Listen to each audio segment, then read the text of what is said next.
مگر Donald Trump ابھی ایک فیس سیونگ اپنی عزت بچانے کے لیے کوئی راستے ڈھونڈ رہا ہے.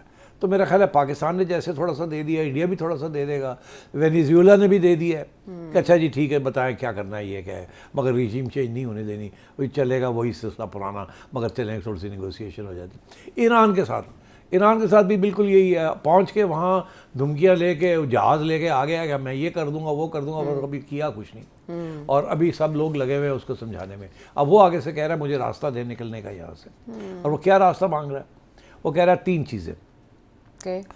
پہلے یہ ہے کہ جو نیوکلیئر سٹاک پائل ہے جو کہ آپ کی شاید 50 یا 60% تک بھی چلی گئی ہے انریچمنٹ, وہ جتنا بھی ہے وہ سارے کا سارا ہمارے حوالے کریں. اچھا. اور ساتھ یہ بھی کہہ رہا ہے کہ وہ اگر ہمارے حوالے کر دیتے ہیں اور آپ کو پیسفل یوز کے لیے یورینیم چاہیے تو ہم کو تھرڈ پارٹی سے آپ کو دلوا دیتے ہیں. یہ کے تھرو ٹھیک, اور وہ تھرڈ پارٹی پاکستان بھی ہو سکتی ہے, اسرائیل بھی ہو سکتا ہے, اور ادرس بھی ہو سکتے ہیں. تو وہ آپ اپنا دے دیں ہمیں, اور ہم جتنا دیں گے پھر اس کو ہم مانیٹر کریں گے کہ کہاں جا رہا ہے, کیا ہو رہا ہے, کہ اس کی انریچمنٹ کتنی ہے, سو آن سو. ایک تو یہ. اچھا, دوسرا وہ کہہ رہا ہے اپنا میسائلز جو ہیں اس کو ختم کریں, اس کو فریز کریں, اور پھر جو اپنی میسائل رجیم جو ہے اس کا بھی ایکسیس ہمیں دیں, ہمیں بتائیں کتنی ہیں, کہاں ہیں, یہ ہے وہ ہے. اور تیسری چیز وہ تیل کے بارے میں, اور کہ آگے آپ ہم ڈسکس کریں گے سینکشنز کیسے کتنی ہونی ہے, کیسے ہونی ہے, کتنی کم کرنی ہے, کتنی رہنی ہے, کس سٹیج پہ ہونی ہے, وہ ہم کرنے کے لیے تیار ہیں. مگر مگر مگر مگر مگر اور فائنلی یہی ہے کہ پھر آپ جو ایکسپورٹ کر رہے تھے پراکسیز ختم, اور ہم نے جتنی ڈیمیج کر سکتے تھے پراکسیز کو ہم نے کیا, اور بھی کریں گے, اور اب آپ نے کوئی پنگے ونگے نہیں لینے. تو یہ چیزیں اب ٹیبل پہ ڈونلڈ ٹرمپ نے رکھی ہیں, اور ایران ان میں سے کس کے بارے میں بات کرے گا اور کس کے بارے میں نہیں کرے گا. میرا تجزیہ یہ ہے کہ وہ نیوکلیئر جو ایشو ہے اس کے اوپر بات کرے گا, بیکاز میرا اپنا خیال ہے وہ کبھی بھی نیوکلیئر بام نہیں بنانا چاہتے تھے, مگر وہ عزت کی بات تھی, اس لیے انہوں نے پوزیشن لی ہوئی تھی کہ ہمارا حق ہے, مگر یہ نہیں کہ ہم بنانا چاہتے ہیں. میرا خیال ہے اب انہیں اس بات کا احساس ہے کہ وہ نہیں بنا سکیں گے, کافی ڈیمیج بھی اور بھی کر سکتے ہیں. اکانومی کے بھی ایشوز اپنی جگہ, اکانومی میں بہت بڑے ایشوز ہیں, تو سینکشنز اور اس کو ہٹانا از اے کور ایشو ہے. اور دوسری چیز یہ ہے کہ میسائلز کے بارے میں وہ کبھی بھی نہیں اس کو چھوڑے گا, نہ ہی بتائے گا, نہ ہی کرے گا, نہ ہی کم کرے گا.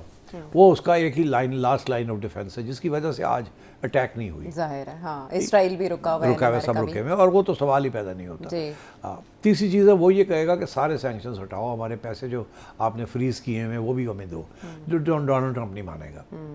سو آئی تھنک اس قسم کی چیز ہے. اور پھر ظاہر ہے ڈونلڈ ٹرمپ نے بیچ میں ہیومن رائٹس اور یہ وہ اور فریش الیکشنز اور اس قسم کی باتیں بھی ٹوک دی ہیں. تو میرا خیال ہے یہ ایجنڈا بڑا مشکل ہے, مگر کمپرومائز اگر ہونی ہے تو وہ نیوکلیئر کے اوپر ہوگی, بیکاز اب نیوکلیئر میں اتنی جان نہیں رہی ایران کی. اب ان کا جو سارا focus of defence and offence is on not on acquiring a nuclear weapon but on the missiles and drones and missiles and other stuff. تو آپ کے خیال میں یہ مذاکرات شروع ہونے کے بعد وہ بحری بیڑا تو واپس روانہ ہونے کا جواز مل جائے گا؟ ہاں, پھر ملے گا, مگر اب سوال یہ ہے کہ یہ تو کوئی جلدی نہیں ہونے والے. ہاں, یہ تو وقت لگتا ہے ان چیزوں میں. بہت معاملات. تو اب اس میں 2 آپشنز ہیں. ایک تو یہ ہے کہ چپ کر کے بیٹھا رہے اور دھمکیاں دیتا رہے اور نیگوسیشنز ہوتے رہے. اچھا, by the way us negotiations کے اندر میں آپ کو بتا دوں کہ پاکستان اور قطر دونوں انوالوڈ ہیں. اچھا. ہاں, اس سے زیادہ بات مناسب نہیں ہے. دونوں ملک جو ہے یہ ہیلپ کر رہے ہیں ٹینشنز کو ڈیفیوز کر رہے ہیں, ایران کی ڈیفیوز کرنے کی. اچھا. اور تیسری چیز بڑی امپورٹنٹ ہے, وہ یہ ہے کہ کوئی رجیم چینج فارمولا ایکسیپٹیبل نہیں ہے.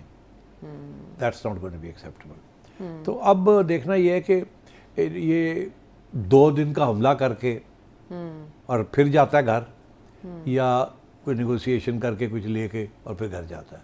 تو اس کے اوپر آئی تھنک ابھی سچویشن کلیئر نہیں ہے. جس طرح کی سچویشن ہے کہ وہ کہیں ٹیرف کے معاملے پہ اور کہیں ریجیم چینج کے معاملے پہ اڑے ہیں, ایسے لگتا ہے کہ وہ خود بھی شاید اوور اسٹریچ فیل کر رہے ہیں. بٹ مین وائل جو دنیا میں گہما گہمی لگی ہے کہ ہم نے دیکھا فرینچ پریزیڈنٹ کے بعد کیئر سٹارمر یو کے پرائم منسٹر, وہ چلے گئے, پہنچ گئے چائنا کے پاس. اس کو بڑا ڈینجرس قرار دے رہے ہیں پریزیڈنٹ ٹرمپ.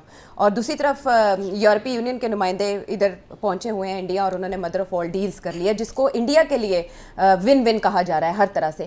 لیکن کوشچن یہاں پر یہ بنتا ہے, چائنا کی طرف میں بعد میں آؤں گی, سٹی صاحب 18-20 سال سے زیادہ شاید اس معاہدے پر یہ بیٹھے رہے یورپ اور انڈیا, لیکن وہ توڑ پہ نہیں پہنچ سکی, فائنلائز نہیں ہوئی تھی. اب بھی فائنلائز ہو گئی ہے, مٹیریلائز ہونے میں 1 سال لگے گا. وہ کیا بیریئرز تھے جو اب یکدم دور ہو گئے, یا ٹرمپ فیکٹر ہے؟ نہیں, دیکھو ٹرمپ کا تو فیکٹر ڈیفینیٹلی ہے نا, کہ اسی لیے تو یورپینز بھاگے انڈیا آف سیٹ کرنے کے لیے کہ بھائی ہماری ڈپینڈنسی جو ہے یو ایس کے اوپر,